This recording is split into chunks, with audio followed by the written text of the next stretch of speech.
Good morning, grade 10. We are going to check the homework. So, it was about forces. Number 1. What is a force? A force is any mechanical interaction that will change the motion of an object. 2. In what unit we measure the force? We measure the force in newtons of symbol N. Analyze each vector diagram. So, in the first case, I have 5 newtons going to the right and 6 newtons going to the left. So the total force is going to be 6 minus 5 because they are opposite. The resultant is 1 newton and the motion direction is with the greatest force, which is the 6, so the motion is going to be to the left. The second one, I have 5 newton and 5 newton. The total force is 5 minus 5, and we will get 0 newton. We don't have a motion direction. The third one, 16 newton and 7 newton. The total force is 16 minus 7. The resultant is 9 newtons. It's to the right. Number 4, 8 and 3, they are opposite, we subtract. So 8 minus 3, 5 newton, right. And the last one, 16 and 7, they have the same direction, so we have to add them. 16 plus 7, we will get 23 newtons, also to the right. Now, observe the following forces and find the resultant, the net force. So, 5 plus 5. They have the same line of action and the same direction.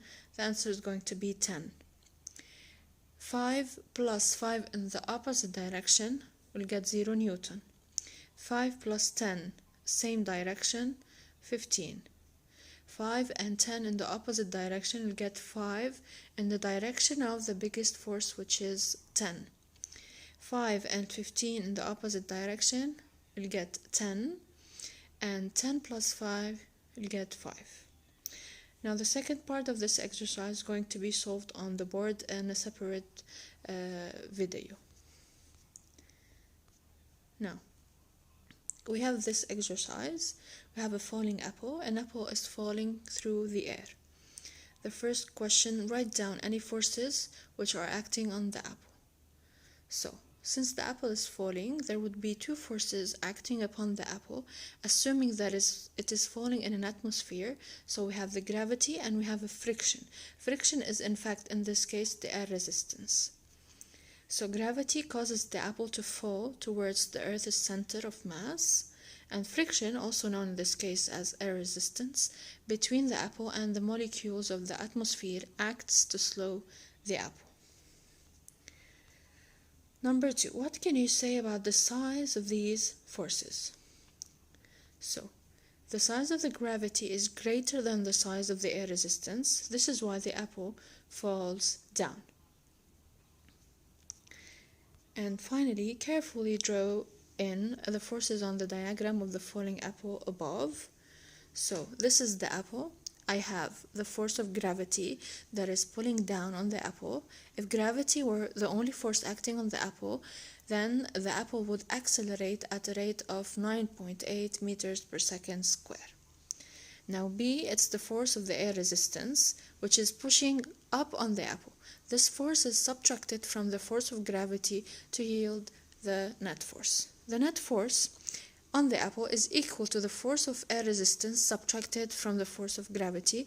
Because the net force is not 0 newton, the apple accelerates downward, but the apple does not accelerate as fast as it would without air resistance. So the air resistance is going to slow down the apple.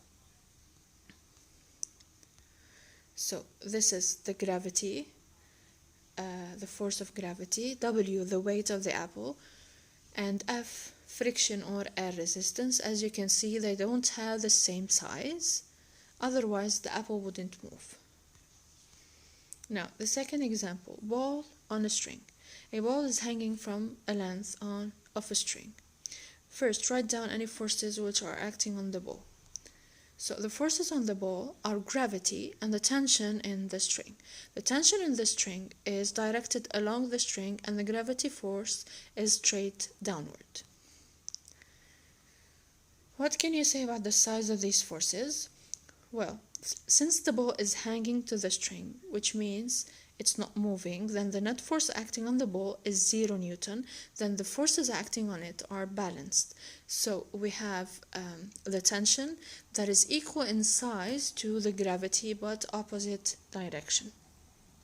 Therefore, the weight of the ball is equal in size to the tension of the string but opposite in direction. And finally, carefully draw in the forces on the diagram of the falling ball above. So this is the ball. I have M times G, which is the weight of the ball, and I have T, which is the tension of the string. You can draw it this way as well. These two forces are equal. This is why the ball is not moving. And finally, book on a table. A book is left on the table. Write down any forces which are acting on the book. So there are two forces acting on a book at rest on a table. The first one is, of course, the gravity. And the second one, so this gravity force tries to pull the book toward the center of the earth. The second force is the normal force. It is the force that the table exerts on the book in the upward direction to stop it from falling. What can you say about the size of these forces? The book is not moving, since they said the book is resting on a table. Therefore, the two forces should cancel, and they are equal in magnitude but in opposite direction. And finally, we have to do the diagram of forces. So this is the book. I have the weight, W, going down. It's equal to M times J. I have N, which is vertical and upward. It is always perpendicular to the surface. So in this case, they are balanced. They cancel each other. You can draw it this way as well. So I have F of gravity goes down. I have F, the normal force, going up. And that's it. Thank you, grade 10.